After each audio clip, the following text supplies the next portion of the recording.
vamos dizer. Agora, eu queria saber do senhor a respeito do Zanin, porque o Senado ele fica por conta de sabatinar.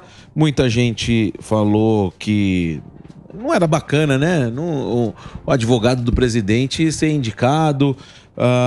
Acabou que muita gente da direita, inclusive, disse que o Zanin tinha um notável saber jurídico. Muitos juristas falaram que não. Eu queria saber a sua opinião e como que o senhor votou nessa questão e o que o senhor pensa aí nas próximas indicações. Primeiro, eu vou registrar aqui uma coisa que eu falei lá em algumas das reportagens também, das entrevistas que eu participei, que eu não gosto, eu discordo da maneira como são escolhidos os ministros do STF.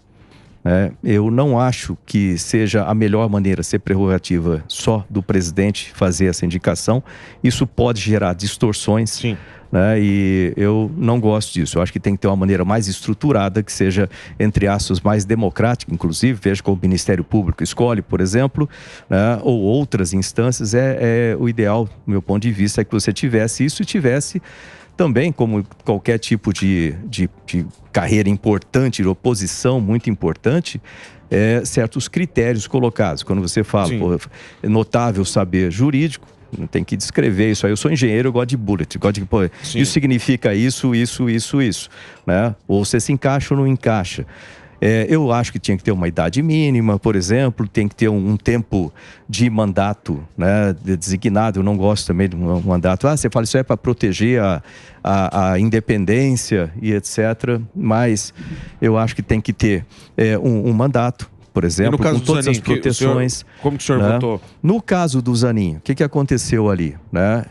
Eu acabei não votando, infelizmente, porque eu tinha uma cirurgia marcada, que eu tinha marcado há bastante tempo, inclusive para uma sexta-feira daquela semana. Eu já tinha marcado uma sexta-feira para não prejudicar os trabalhos ali, uma cirurgia aqui em São Paulo, que eu ainda estou com alguma coisa, mas de última hora o médico mudou para quarta-feira, porque não tinha o robô lá na sexta-feira, tinha que ser na quarta.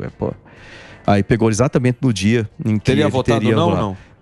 O que acontece? Eu não gosto da situação dele ter sido advogado do Lula. Que ele tem conhecimento jurídico, tem, porque ele conseguiu fazer uma coisa assim extremamente, na minha opinião, quase uma mágica ali para tirar o Lula daquela situação. Advogado. Mas isso aí para mim desqualificava bastante. Então, a princípio, meu voto era não. Pode mudar? Bom, eu tinha que participar da audiência lá dele, da sabatina, e tinha que apresentar uma coisa muito consistente para convencer o contrário. Eu cheguei a conversar com ele também, para ver o que ele achava. O cara é muito simpático, realmente...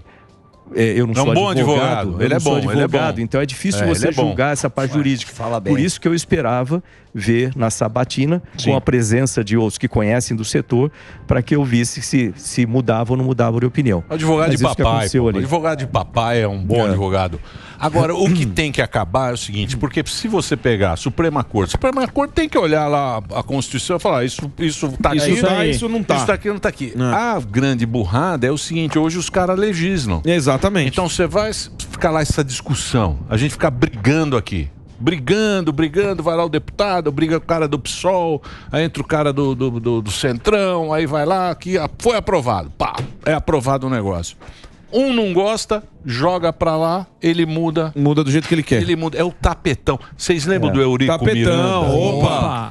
Não dá certo. Vasco na época boa. O Eurico Miranda era época boa. Então, tem que acabar o tapetão, senador. Isso é que tinha que acabar. O cara vai cuida da Constituição, a lei quem cuida é o... Mas também os deputados também não entram no jogo, nós né? Deveríamos ter, no meu ponto de vista, uma corte que fosse constitucional, que é para isso, para ver. Isso aqui é constitucional?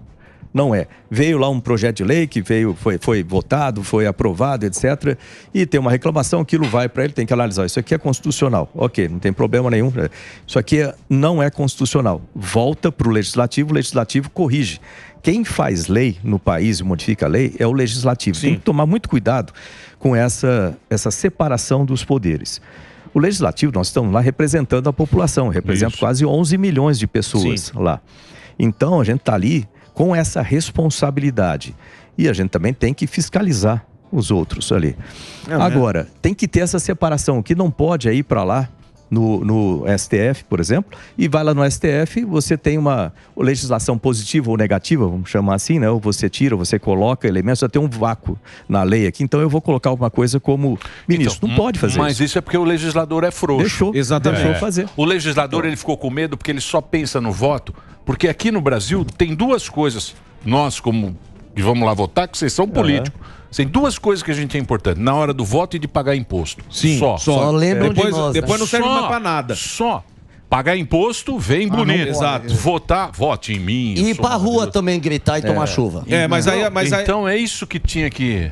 Mas também... Mas aí na hora que os caras legislam, ninguém faz nada, porque ou quer ficar bonito na foto, ou é porque é rabo preso, porque na hora que os caras puxam a pastinha, todo mundo fica quietinho. E você vê, tem dezenas, não sei nem o número, tem dezenas de denúncias, vamos dizer assim, de propostas de impeachment, de várias coisas lá. Mas não vai para frente, porque tem um processo, não sei se você já prestaram atenção, como que é o processo de impeachment de um ministro do STF. Nem ideia. É algo assim, só para resumindo, eu vou tentar falar rápido nesse negócio, mas é o seguinte, qualquer brasileiro, qualquer pessoa pode entrar com uma denúncia e mandar lá para o Senado. Né? Qualquer brasileiro. Aí vai lá para o Senado, vai lá, cai na mesa do presidente do Senado. O presidente do Senado vai olhar, se ele achar interessante, ele vai passar a consultoria jurídica para observar se isso aquilo tem base jurídica, vai retornar para ele, aí ele monta uma comissão de senadores para fazer a análise política inicial, e aquilo lá, se essa comissão der positivo, volta para ele, ele pode dar prosseguimento ou não. Ele dando prosseguimento naquilo lá, vai se instituir então todo um processo contra aquele ministro. Esse processo vai para lá para o ministro responder às acusações, vai se ter então um lado da acusação, um lado de defesa. Se aquilo prosseguir ainda, ele vai mandar a resposta, tem 10 dias para fazer isso, depois essa comissão tem 10 dias para analisar.